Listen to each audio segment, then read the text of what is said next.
nous avons décidé de tout faire de façon endogène.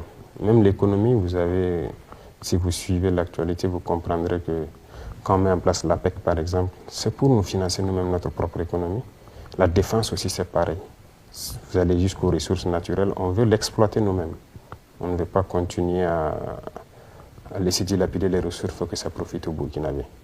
Donc, en matière de défense, c'est normal. Nous avons atteint un niveau assez critique dans ce conflit. Voilà, ce terrorisme-là qui endeuille nos familles. Il va de soi qu'on essaie d'impliquer tout le monde. Et ce n'est pas la première fois que ça arrive. Je suis déçu de voir certaines personnes. En fait, c'est ça aussi l'impérialisme. On tente toujours à vous dire que vous devez faire ce qu'eux veulent, mais pas réfléchir de vous-même pour trouver une solution. Et même quand la chose se manifeste de façon concrète, ils ont toujours tendance à vous dire non, ce n'est pas la même chose. Parce que peut-être eux, ils sont des êtres supérieurs, suprêmes par rapport à vous. En Seconde Guerre mondiale, toutes les deux guerres, nous, nos parents ont été prélevés ici, des civils. Ils sont allés aider la France, non? Ils ont combattu. Allez-y aujourd'hui en France, vous allez trouver donc des places carrément baptisées avec les noms de nos martyrs. Mais c'était des civils. Est-ce qu'ils étaient même volontaires? Non. On les a prélevés de force, aller défendre la France. Aujourd'hui, c'est décevant de voir que ces mêmes dirigeants français disent que nous engageons des civils. De qui on se moque? Nous n'avons pas le devoir de nous rappeler de l'histoire. Nous n'avons pas le devoir de leur dire que vous avez fait ça, vous continuez de le faire. Jusqu'aujourd'hui, ça se passe en Europe. Et d'ailleurs, même, je pense que récemment, ils ont adopté un texte comme ça dans la France, de mobilisation générale, si on peut dire. Donc, nous n'avons pas ce droit. Allez-y comprendre. Donc, c'est dans ce contexte que nous avons décidé de lutter, de façon endogène. Voilà, nous comptons sur nos propres forces. Et aussi, nous avons de nouveaux partenaires qui nous appuient de façon technique et autre, en termes d'équipement et tout. Voilà un peu le concept. Donc, ce n'est pas uniquement la défense, l'économie et beaucoup d'autres paramètres. Ça sera endogène. Et nous avons la capacité.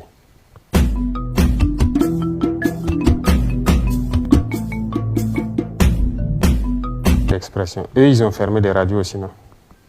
Vous savez que même en 2022-2023, ils ont fermé des radios.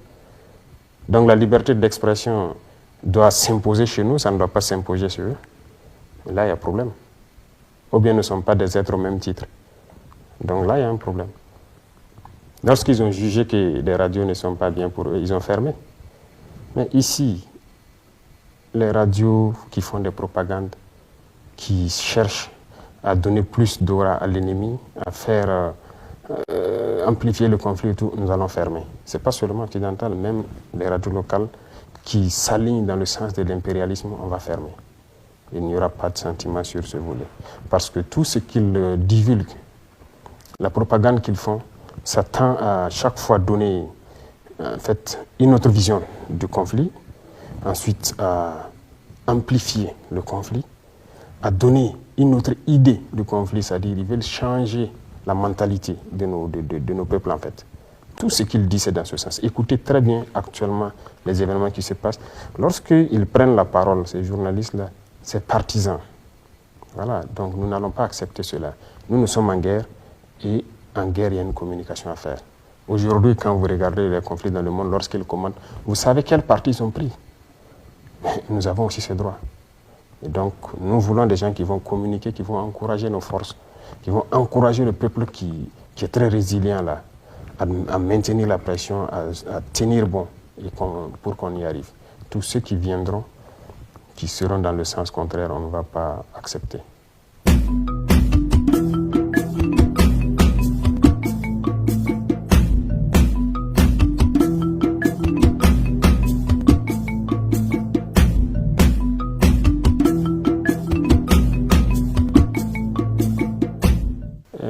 La phrase « la patrie ou la mort, nous vaincrons », ça veut tout dire, surtout dans ce contexte.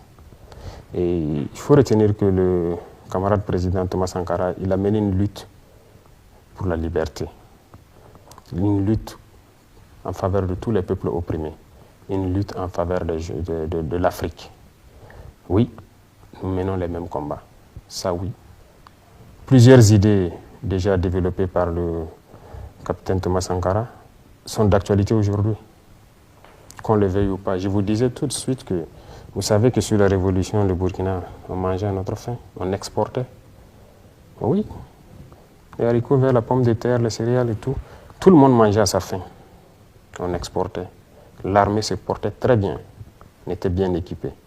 Comment vous pouvez comprendre que après, quelques années après lui, et à la fin, la bataille de l'eau et beaucoup d'autres choses, il a mené des combats justes pour le Burkina et pour l'Afrique et un peu partout dans le monde. Oui, pour tout ce qui est positif, nous prenons le bon exemple et nous essayons d'améliorer et d'adapter à notre contexte. Donc, quelque part, oui, on peut le dire ainsi. Il n'y a que cette piste pour révolutionner nos vies. Et toutes les grandes nations de ce monde-là sont passées par des révolutions pour être là aujourd'hui. Nous savons que nous sommes conscients qu'en appliquant un peu de ce qu'il a fait, par exemple, l'autosuffisance alimentaire, nous pouvons y arriver toujours. Et nous sommes dans ce schéma-là. Vous vivez un peu, vous revenez par exemple à Fada, vous vivez un peu, vous allez toujours vous croire dans la même ville. Nos peuples sont les mêmes. Ça, c'est une réalité. En Afrique de l'Ouest, ici, c'est les mêmes peuples. Mais c'est que les gens refusent de comprendre. Secondo, on ne peut pas les sanctions appliquées au peuple nigérien. Lorsque vous regardez, certains ont traité ça d'inhumain, c'est plus qu'inhumain. Quand on pense que c'est des gens qui parlent des droits de l'homme et qui appliquent ces sanctions à un peuple, l'empêcher de se nourrir, l'empêcher de se soigner, de quel droit de l'homme est-ce qu'on parle? Nous, c'est un devoir, ce sont nos frères. S'ils ont faim et que nous en avons mangé, on va leur donner. C'est le principe de base en Afrique. Lorsqu'il y en a pour un, il y en a pour deux. On peut couper nos rations et les donner. S'ils sont malades, on peut leur donner des médicaments. Ça, nous allons le faire autant qu'on peut. Donc nous soutenons fortement le peuple nigérien sur ce volet. Sur le volet sécuritaire, il faut dire qu'on est liés. Si on laisse le Niger se désintégrer, tout le monde s'est assis à regarder la Libye en son temps. Oui, on était là, on a suivi. Tout le monde a laissé faire. La Libye s'est désintégrée. On est où maintenant? Tout s'est déversé ici et nous voilà dans des problèmes. On va encore laisser le Niger se désintégrer? Non. Non. Je disais que nous avons commis des erreurs. Si le Burkina avait soutenu sérieusement le Mali en son temps, soutenu le Niger, le terrorisme n'allait peut-être pas arriver ici. Mais on est resté là parce que les gens à l'époque ont peut-être reçu les instructions de rester là pour que ça se déporte chez nous aussi. Donc nous avons bien compris la leçon et ça ne va pas arriver une deuxième fois. Donc la sécurité du Niger, c'est notre sécurité. Voilà pourquoi on tient à sauver ce peuple-là, pour que ça ne se désintègre pas, pour qu'ils ne connaissent pas une certaine souffrance. Voilà un peu notre position. Bien sûr, nous avons décidé en Conseil des ministres, ça va passer à l'Assemblée, l'Assemblée va décider. Nous essayons de suivre les règles. Voilà, l'Assemblée, c'est la représentation du peuple. S'il décide, eh bien, nous avons l'accord. De toute façon, bien avant ça, on opérait très bien avec l'armée nigérienne. Voilà, et à un moment donné, voilà, le président de Chia a décidé de ne plus opérer. Et ça nous posait des problèmes parce que ceux qui nous attaquent de l'Est et quittent le Niger, ils viennent et ils repartent tranquillement. On n'avait pas l'autorisation de rentrer de poursuite.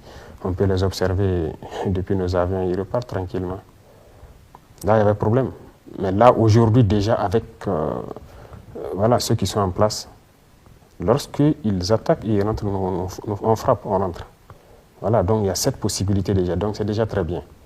Et maintenant, si on veut s'attaquer au peuple nigérien, on va s'y opposer.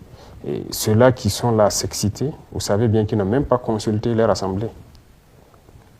Et même la CEDEAO, il y a une assemblée à la CEDEAO, elle n'a pas été consultée. Donc c'est des chefs d'État qui décident d'aller en guerre parce qu'on les a dit d'aller en guerre. Eh bien nous, on est prêts aussi. En tout cas, c'est passé en Conseil des ministres, ça va passer à l'Assemblée et on se prépare. Beaucoup d'États sont dans cette lutte de libération. Parce que, comme vous l'avez dit, c'est le néocolonialisme. Beaucoup d'États sont dans cette lutte actuellement. Et déjà, donc, on ne peut pas être isolé. parce que nous sommes amis à ces luttes-là, à ces États-là. Tout le monde lutte aujourd'hui pour un monde multipolaire. Donc nous avons des partenaires dans le même sens. Ça ne peut pas nous isoler. Au contraire, ça renforce nos liens avec d'autres. Parce que ce néocolonialisme, il faut que... C'est de l'esclavage. Ça doit s'arrêter. Et beaucoup de peuples sont dans cette lutte, donc moi je ne pense pas que ça puisse nous isoler.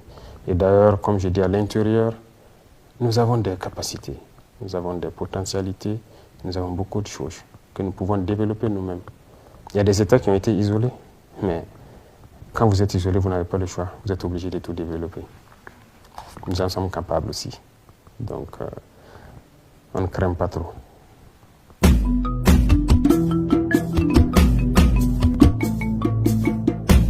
Non, nous ne sommes pas ennemis avec le peuple français. C'est la politique de ceux qui dirigent la France qui pose problème en Afrique. Donc, tant qu'un État n'est pas dans un esprit impérialiste, un esprit d'esclavagisé, il n'y a pas de problème. Mais tant qu'il y aura de ces esprits-là, cette idéologie, il y aura problème. Il faut qu'on accepte de se regarder, c'est-à-dire d'égal à égal. Ça, c'est un principe de base. Il faut qu'il y ait le respect. Il faut qu'il y ait le respect, et tant qu'il n'y aura pas ce respect, ça sera un problème. Il faut qu'on accepte de revoir toute notre coopération, parce que depuis les indépendances des années 60, on a donné l'indépendance, on a peut-être placé des gens qu'on maîtrise à la tête de certains États. On a amené les gens à signer beaucoup d'accords, beaucoup de choses qui nous empêchent de nous développer. Et quand on dit développer, la première des choses pour nous-mêmes, c'est de pouvoir faire manger le peuple à sa faim, de le mettre en sécurité. Tout ce qu'il y a en Europe ou ailleurs, on peut avoir ça ici. Rien ne nous manque. Nous avons toute la matière première. Nous avons tout sur place. Et nous avons de l'intelligence aussi pour transformer, pour faire beaucoup de choses. Donc, il faut que les gens comprennent ça et qu'on se regarde d'égal à égal et qu'on se respecte. Si les gens sont prêts à ce qu'on relise tous ces textes, de toute façon, on est en train de dénoncer un à un. Chaque fois qu'on lira et que c'est contraire aux intérêts du peuple, on ne va pas accepter. Et donc, il y a des principes de base qu'il faille respecter pour qu'on ait de très bonnes relations. Ce n'est pas uniquement la France avec n'importe quel État. Voilà, les États impérialistes, ce n'est pas uniquement la France. Hein. Il y en a d'autres qui se cachent, mais ils savent ce qu'ils nous font. Et on sait aussi. Donc, c'est avec tous ces États-là, il faut que les gens changent la formule et qu'on se respecte. C'est important. Je m'attendais à ce que vous, les journalistes, peut-être les journalistes au Burkina ici même commentent beaucoup ce qu'il a dit. Parce que j'ai écouté un peu, oui. Pourquoi tant d'acharnement? Il y a eu beaucoup de coups d'État. Et puis quand on dit coup d'État, ce n'est pas uniquement militaire. Pourquoi quand les civils font leur coup d'État, on ne parle pas? C'est des coups d'État. Puisque s'il y a des textes écrits qu'on appelle constitution, qu'on doit respecter, parce qu'on a juré, on a prêté serment de respecter, ces civils-là font des coups d'État, on n'en parle pas. On les encourage. Ils tuent leur peuple. On n'en parle pas. Il n'y a pas de droit de l'homme, il n'y a rien. C'est normal. Ils sont reçus, on déroule le tapis rouge. D'autres militaires, peut-être même sont encouragés. Mais pourquoi au Niger, il y a un problème? Il faut qu'on se pose la question. Ou bien on n'a pas le droit de réfléchir. On n'a pas le droit de se réveiller. Ouais, il y a un problème. Moi, je ne vais pas commenter ces propos. En tout cas, j'attends à ce que nos différents médias et panafricains et tous commentent ces propos-là parce qu'il y a beaucoup de messages dedans. Et on a très bien compris. Voilà. Oui, je peux dire que j'ai déjà lu sur le mouvement. Je pense que vous étiez au secrétariat après la présidence actuellement. J'ai lu l'Azerbaïdjan, je pense que depuis 1991, l'indépendance, on suit un peu ce qui se passe donc après la dislocation, on a lu un peu, et principalement l'Azerbaïdjan, parce que vous savez que nous, Bakou, c'est un peu chez nous aussi. Beaucoup de choses passent par là-bas, donc il va de soi qu'on s'intéresse à l'Azerbaïdjan. Donc, on a suivi avec le président Aliyev l'évolution. On suit jusqu'au PIB. façon dont tout se comporte là-bas, le peuple, les décisions du peuple vis-à-vis donc, du président et tout. On apprécie beaucoup et c'est normal qu'on soit non aligné. Aucun État ne veut être soumis à une domination. Donc déjà, on peut dire que nous sommes un État non aligné. Et donc on a lu beaucoup sur le mouvement. Donc sûrement que très bientôt on pourra échanger autour. Mais c'est pour dire que ces États non alignés, si vous lisez, ce sont des États qui aspirent à un monde multipolaire, un monde où on ne s'ingère pas dans leurs affaires internes. Voilà, l'Azerbaïdjan a prouvé qu'ils peuvent. Aujourd'hui, l'industrie militaire se développe très bien. Beaucoup de choses se développent très bien. La production, l'économie, tout se porte très bien. C'est ce qu'on demande en fait. Donc, ça a été endogène et ça fait partie. Donc, tous ces États qui luttent dans ce sens, nous on lit beaucoup, on regarde le modèle et on apprécie. On essaie de tirer le meilleur profit. Et si on peut se rapprocher, c'est l'idéal en fait. On aspire à cette indépendance réelle. Donc, vous avez dit le Mali fait le même combat que nous. Le Niger a entamé le même combat. Donc, à un moment donné de l'histoire, il faut que les gens comprennent que ça ne peut pas toujours être la même chose. Aujourd'hui, les jeunes, si vous regardez le mouvement panafricain, les jeunes ont compris. Ils ont ouvert l'œil. On ne va plus se laisser manipuler en fait. Voilà. Et si vous regardez tout de suite, je vous parlais du dernier discours du président Macron. Il y a beaucoup de messages dedans. Il faut les décrypter. Il faut les décrypter. Et on n'est pas tarés. Il y a des gens qui sont intelligents, qui arrivent à lire. Donc, si beaucoup de jeunes se sentent dans notre combat, tant mieux. C'est tout ce qu'on demande, que les gens puissent se réveiller. Et nous, on communique autant qu'on peut pour que les gens se réveillent. Et je sais que partout en Afrique, il y a des voix qui s'élèvent pour l'indépendance réelle de l'Afrique. Et donc, nous sommes heureux de l'apprendre et on espère pouvoir donner le meilleur de nous-mêmes et être à la hauteur et ne jamais trahir donc, ces peuples qui nous suivent depuis loin. Ce n'est pas juste une phrase. Quand nous le disons, c'est avec conviction. La patrie ou la mort. Mais nous vaincrons. Nous sommes prêts au sacrifice suprême de nous battre jusqu'à la mort pour ce pays. Nous avons prêté serment pour ça et nous le ferons. Je vous disais que si nos ancêtres nous ont légué des terres, c'est notre devoir de léguer des terres à nos petits-fils aussi, et de meilleures terres. Donc la patrie ou la mort. Mais nous nous battrons jusqu'à la victoire, parce que nous sommes convaincus que nous allons vaincre. Et nous allons vaincre. Ça, c'est une certitude. Donc ce n'est pas juste une phrase, c'est un symbole, c'est beaucoup de choses dedans. Voilà. Et nous sommes convaincus pour ça. Donc je vous dirai encore la patrie ou la mort, nous vaincrons.